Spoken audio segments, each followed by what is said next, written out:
Սուրբ մասունքների պահապաններ, խաչակիր ասպետներ, միջնադարյան ասպետական պատվո կանոնակարգ, Կիլիկիա և Արցախի լեռներում թաքնված մի վանք, մի մարդու և մի ժողովրդի զարմանալի կյանքի քարե մի մատյան, ինչ առաքելություն էին իրականացնում այդ մութ ժամանակներում Խաչենի իշխանն ու նրա հեծյալները, և վերջապես ինչ հրաշքով կանգուն մնաց այդ վանքը։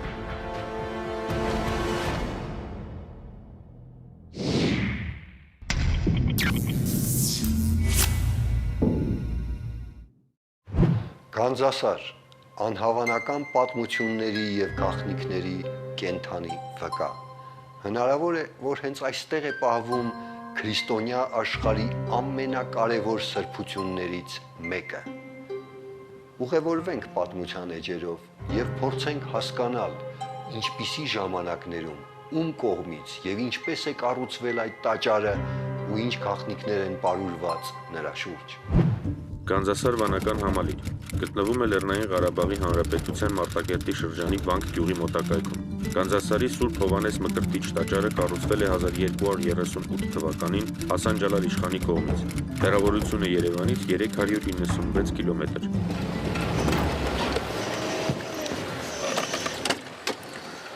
Հավատարիմ մնալով հոր վերջին պատգամին, իշխան Ջալալը որոշում է Գանձասար լեռան վրա կառուցել մեծ եկեղեցի, ուր մինչ այդ ըստ պատմիչների կար ավելի փոքրը, որտեղ պահվում էին Սուրբ Գրիգորիսի մասունքները։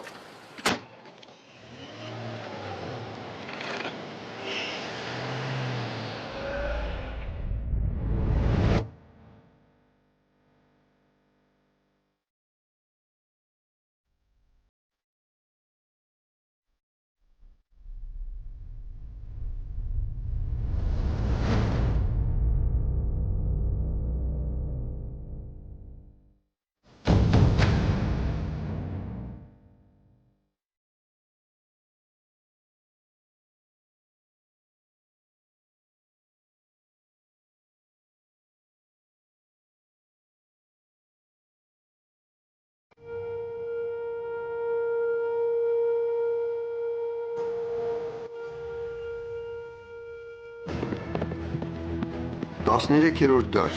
քրիստոնեության պատմության դժվարագույն և արյունալի ժամանակներից մեկը, արաբների, թուրք-սելջուկների հարձակումներ, խաչակրաց արշավանքներ, սուրբ մասունքների համար ճակատամարտեր, իսկ հետո մոնղոլ-թաթարական ցեղերի դաժան և հզոր ներխուժումը։ Այս ամենը չշրջանցեց նաև քրիստոնյա Հայաստանը։ Գազանաբարու և այլադեմ և այլալուսո ազգին նետողած։ Այսպես է նկարագրում մոնղոլներին պատմիչ Կիրակոս Գանձակեցին։ Հենց այս ժամանակ է, որ հայոց իշխան Հասան Ջալալ Դովլան կառուցում է Գանձասարի վանքը։ Նա ուրեմն Խաչենի նշանավոր իշխանած իշխան Վախթանգ Տանգիկի որդին էր, տոհմը կոչվում էր Վախթանգյան էր, անունը Հասան, դա արաբերեն անուն է, որը հայերեն թարգմանաբար նշանակում է լավ բարի։ Առհասարակ Ջալալ Դոլա մեր կարծիքով դա պատվանուն է, որը արաբերեն բառակապակցություն է Ջալալ ադաուլա, որ հայերեն թարգմանում է պետության վսեմություն։ Այս վանքը յուրօրինակ ցկողական ուժ ունի։ Այն գրավել է թե բարեպաշտներին, թե ավազակներին, թե իշխանավորներին և թե պարզապես արկածախնդիրներին։ Եվ հավաքեց իր ամբողջ ժողովրդին Խոխանաբերդ ամրոցում։ Եվ երբ թաթարները տեսան, որ այդ ամրություններն անհնար է գրավել, առաջարկեցին կնքել հաշտության պայմանագիր։ Համաձայն այդ պայմանագրի իշխան Հասան Ջալալը պահպանում էր իր ունեցվածքը, բայց փոխարենը Ջալալն իր հեծյալներով պիտի մասնակցեր մոնղոլական հետագա արշավներին։ Ավելին, իշխան Հասան Ջալալը ստիպված էր իր ժողովուրդը և երկիրը փրկելու համար գնալ մեծ զոհողության, կնության տալ իր ավագ դստերը մոնղոլ հրամանատար Չարմագանի որդուն։ Հասան Ջալալ Դոլան գունդ ուներ մողոլների բանակում և ինքն էլ մասնակցում էր նրան մողոլների հաղթանակներին Եվ Մանգուխանի հետ ինքը ուներ բարի դրացական հարաբերություններ, որով իրոք կարողացավ պահպանել աղվանքը։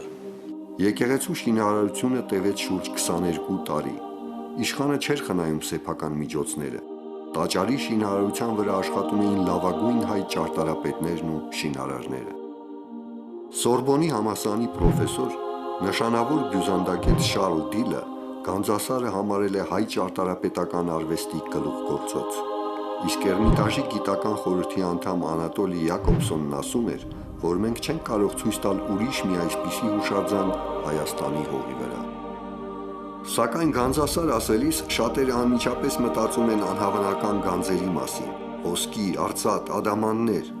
Այն, որ այստեղ իրականում պահված է ինչ-որ շատ արժեքավոր եւ կարեւոր մի բան, մեզ հուշում են ոչ միայն պատմական վկայությունները, այլ նաև վանքի ու նրա շրջակայքում գտնվող բազմաթիվ արձանագրությունները ու առեղծվածային նշանները։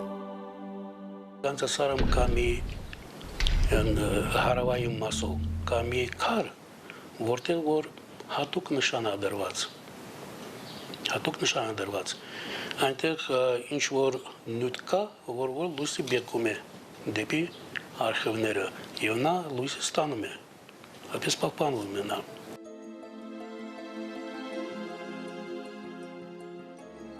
Տարօրինակ առանձնացող զարդանախշ հենց խորանի։ Սա ավելի շատ գաղտնանշան է հիշեցնում, քան պարզապես նախշ։ Ուղիղ գծեր, շրջաններ եւ 5 կետ, որոնք հաստատ պատահական չեն։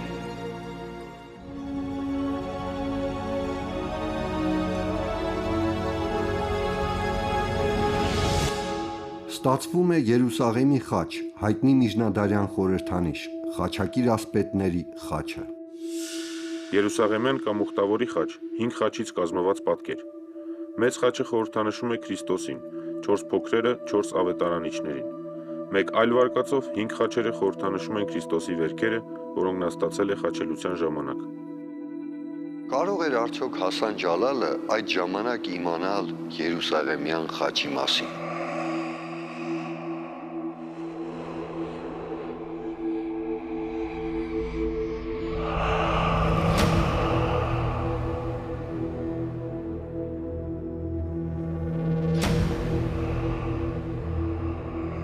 Հյուսիսային պատի այս գրությունը պատմում է Հասան Ջալալի ընտանիքի և Երուսաղեմի կապի մասին։ Մայրս, հրաժարվելով աշխարհիկ կյանքից, երրորդ անգամ ուղևորվում է Երուսաղեմ, որտեղ քուրձ հագնելով ճգնում էր երկար տարիներ Տիրոջ տաճարի դռների մոտ։ Այսպիսով Հասան Ջալալի մայրը 3 բավականին վտանգավոր ուղևորություն էր կատարել Երուսաղեմ։ Համեմատաբար անվտանգ ճանապարհը անցնում էր Սև ծովի հարավային մասով, Կոստանդնուպոլսով եւ իհարկե Կիլիկիայով, ուր այդ ժամանակ կայուն զարգացում էր ապրում հայկական Կիլիկյան թագավորությունը։ Պատմությանը հայտնի է Կիլիկյան թագավորության եւ մոնղոլների միջև հարաբերություններում Հասան Ջալալի միջնորդական դերի մասին։ Վստահ կարող ենք ասել, որ այդ ժամանակ նա զգալի կշիռ է ունեցել միջազգային քաղաքականության մեջ։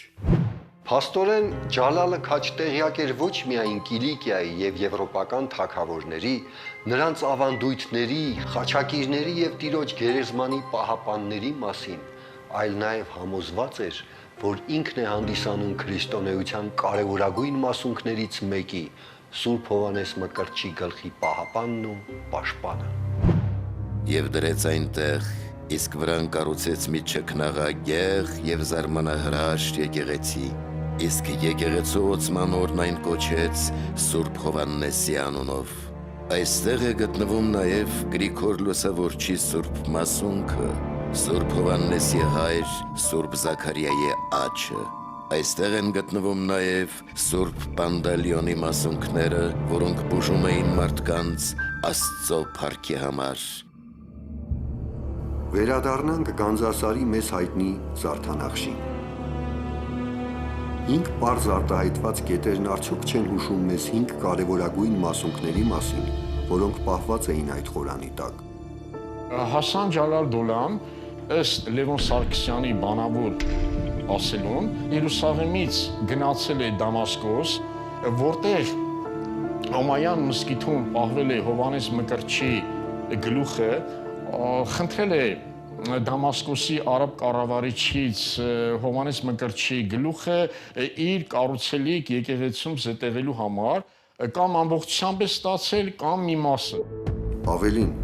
Կիրակոս Գանձակեցին նկարագրում է, թե ինչպես է Հասան Ջալալը փրկում քրիստոնյաներին մոնղոլական գերությունից, փրկագնում քահանաներին, կտակարաններն ու սրբությունները։ Ահա թե ինչ է գրում Հասան Ջալալը Գանձասարի ավետարանի հիշատակարանում իր կնոջ Մամկանի մայից հետո. Արդ աղաչեմ ձեզ, Սուրբ Հայր եւ ընթերցող, որ ըս հիշատակս կարդաք, լի բերանով ասացիք, Քրիստոս Աստված, նորոք է եւ միավոր է ըս Աստվածասերն Մամքան եւ դասե ի դասս ընտրելոց քոց։ Պատկերացրեք, այս տողերը գրվել են դաժան եւ արյունալի միջնադարում։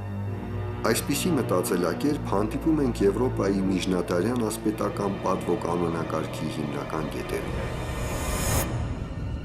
Հավատարմություն երկրին, ասպետական պատվի անբիծ պահպանում, հարկ եղած դեպքում նաև կյանքի գնամ, նվիրվածություն ընտանիքին, քրիստոնեական հավատի եւ եկեղեցու անձնուրաց պաշտպանություն, հավատարմություն եւ անձնուրաց ծառայություն ժողովրդին։ Իսկ մինչ այդ այստեղ Արցախում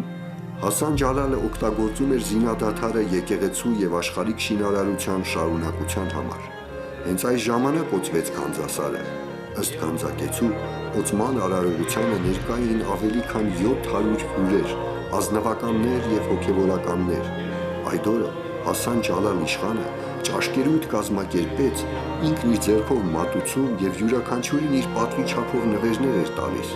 Գանձասարը դարձավ հայկական պետականության հոգևոր եւ ազգային մշակույթի կենտրոններից մեկը։ Դա 1240 թվականն էր։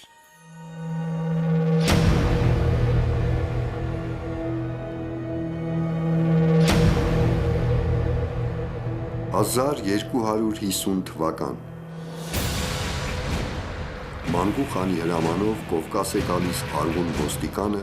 ով առանձնանում էր անմարդկային դաժանության եւ պայմանավորվածությունների հարցում ծայրահեղ անճշտապահությամբ։ Նա Մանգու խանի կողմից նշանակված էր որպես տարածքի կառավարիչ։ Եվ նա շատ էր նեղում Հասան Ջալալին։ Արղու խատունը կարողանում է տրանսերբակալել։ Արղունը պահանջում է Հասան Ջալալից անկալելին հրաժարվել քրիստոնեությունից։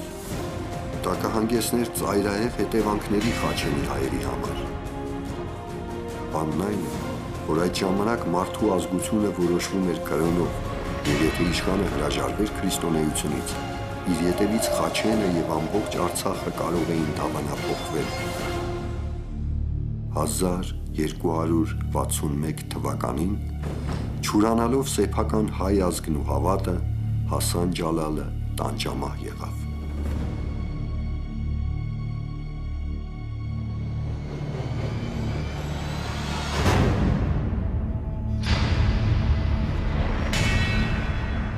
Հանուն Սուրբ Երրորդության, հանուն Հոր եւ Որդու եւ Սուրբ Հոգու, ես Աստծո խոնարհ ծառան Հասան Ջալալը, Վախթանգի որդի Մեծն Հասանի թոռ, հայրս իր մահից հետո ինձ եւ մորս իշխանների իշխան Սարգիսի դուստր Խորիշային է թողնում ժառանգություն, որով ես եւ նա պետք է կառուցեինք Գանձասարում մեր հայրերի գերեզմանի վրա մի տաճար եւ համաձայն մեր կամքի, ինչպես հայտնի է Աստծուն, հոգացին քահանաների համար։ Մեր թագավորության օրոք եկեղեցին ազատ էր։ Տեր հայր Վարդանի եւ քահանաների կամքով որոշվեց տարվա գլխավոր զոհասեղանի աղոթքները պատկանեն հորս Վախթանգին, մորս Խորիշային, եղբորս Սաքարեին,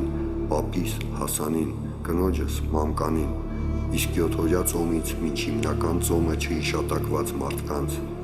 Այս ծերագիրը հաստատված է Տիրոջ կամքով, ով հակառակվի, նրան կհակառակի Տերը ու նրա բոլոր սուրբերը։ Մենք հատուկ ենք առանձնացրել հիմնական բառերը,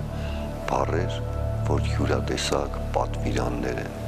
Այստեղ զարմանալիորեն միահյուսվել են ժողովրդի ազգի հանդեպ հոգատարությունը, խոնարհությունը, ծնողական եւ ամուսնական սերը, ազատասիրությունը, անձնուրացությունը, նախնիների հավատքի հանդեպ հավատարմությունը, հոգու տոկունությունը, վեհությունն ու ողբերգականությունը։ Այս ամենը միասին կարելի է անվանել կյանքի կամ պատվո կանոնակարգ։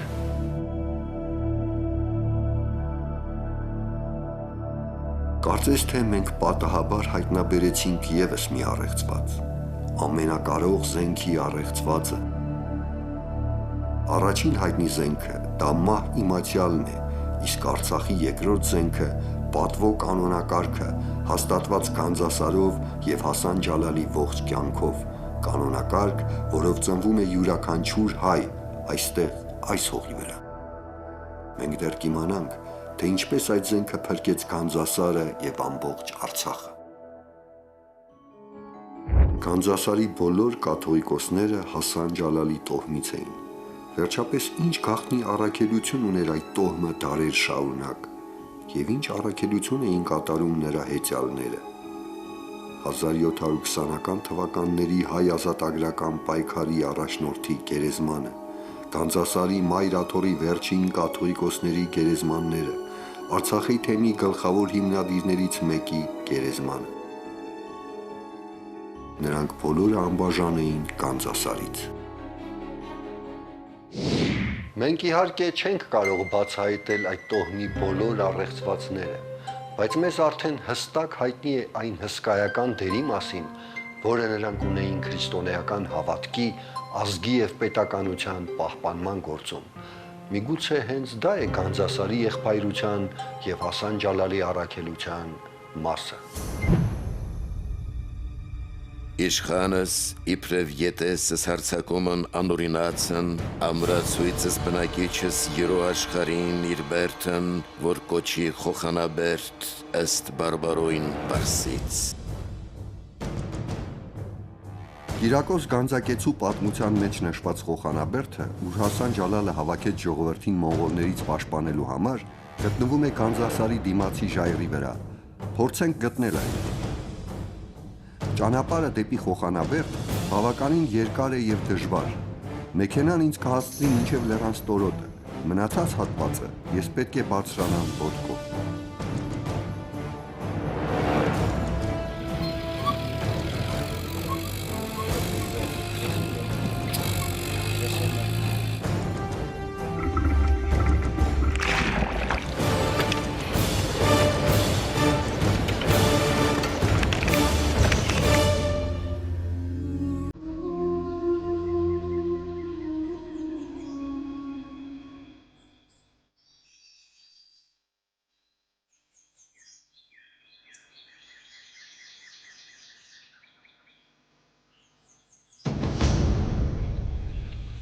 Պատմական Խոխանաբերդ հասնելը իրոք շատ դժվար է։ Գանձակեցին միանգամայն իրավացի էր ասելով, որ այս բարձունքը անհնար է գրավել։ Մինչ Խոխանաբերդ հասնելը ես հանդիպեցի մի շինության։ Եվ թերևս այս ավերակները մեզ հայտնի պատմական իրադարձությունների լուռ վկաներն են։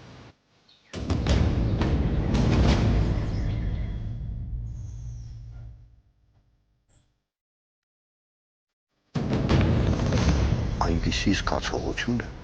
որ ժամանակն այս վայրում կանգ է առել։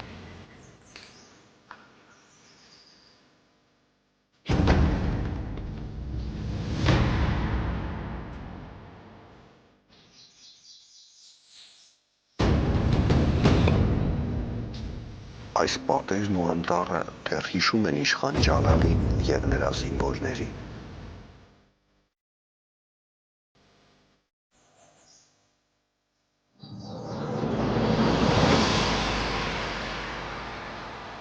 Հիմա ես գտնվում եմ հենց Խաչենի սրտում,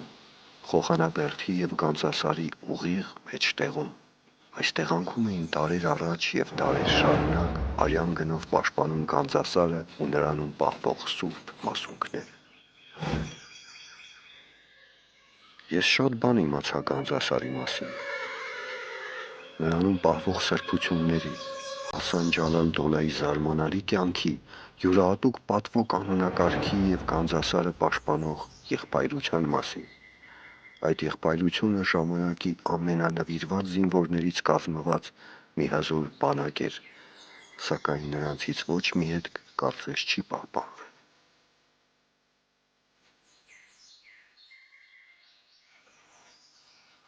Ճանապարհին անտառի խորքում ես հանկարծ հանդիպեցի լքված, խոնարհված մի եկեղեցու։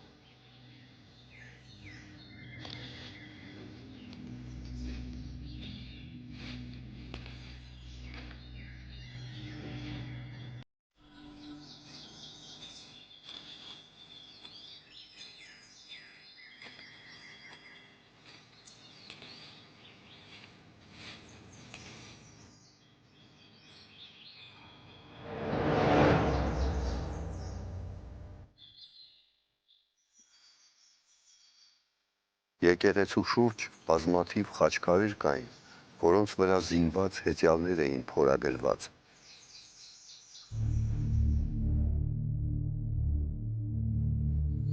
Այս վայրը միջնադարյան զինվորական պանթեոն է հիշեցնում։ Համոզված եմ,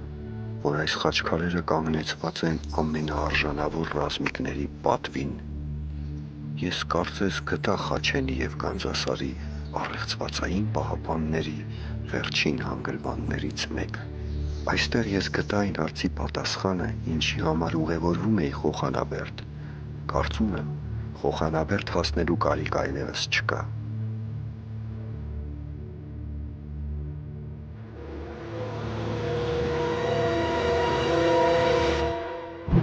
Այո, անհավանական մի պատմություն։ Գանձասարը նման է անվերջանալի քարե մատյանի, որը բացվում է իսկական ընթերցողի առջև եւ մեծահոգաբար նվիրում իր գանձերը։ Մենք պարզապես պետք է կարողանանք դրանք արժանապատվորեն ընդունել եւ պահպանել։ Եվ իրոք, ամբողջ Գանձասարը մեզ եւ մեր հետնորդների համար յուրահատուկ մի կոդ է, վարվեցողության մի բանաձև։ Բայց դա դեռ ամենը չէ։ Արցախյան պատերազմի ժամանակ Գանձասարի մոտ ընթանում էին թեժ մարտեր, բայց տաճարը կանգուն մնաց։ Առավոտյան գալիս էին 7 տանկ, 2 BMW, որ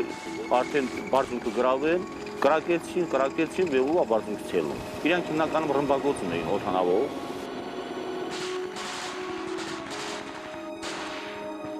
Այդ ժամանակ մեր դիրքերում 11 հոգի էին, պիտի 12-ներ մեկը պակաս էր։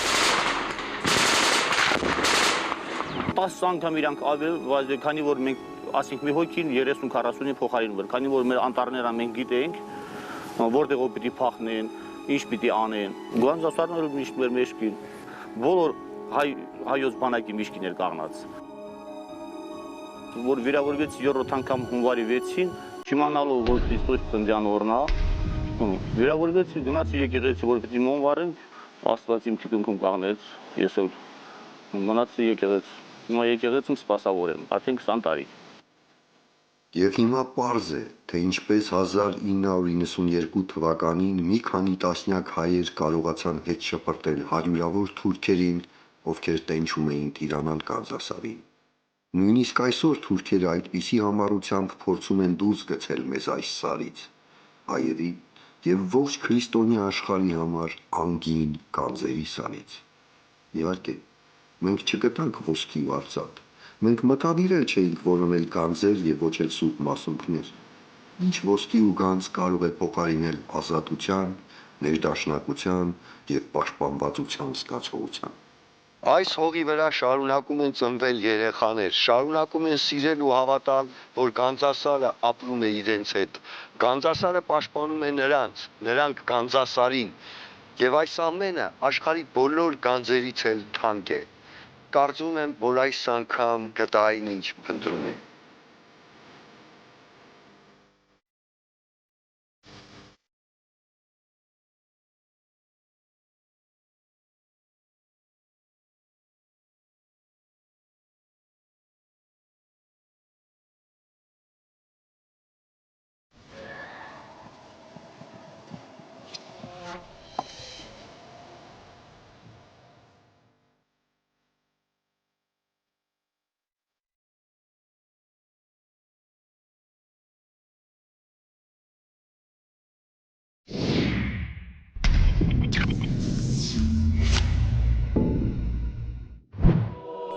Իսկապես հեքիաթի է նման, որ գիրքը, թեկուզ եւ ավետարան, ի կատար է ածում մարդկանց իղձերը։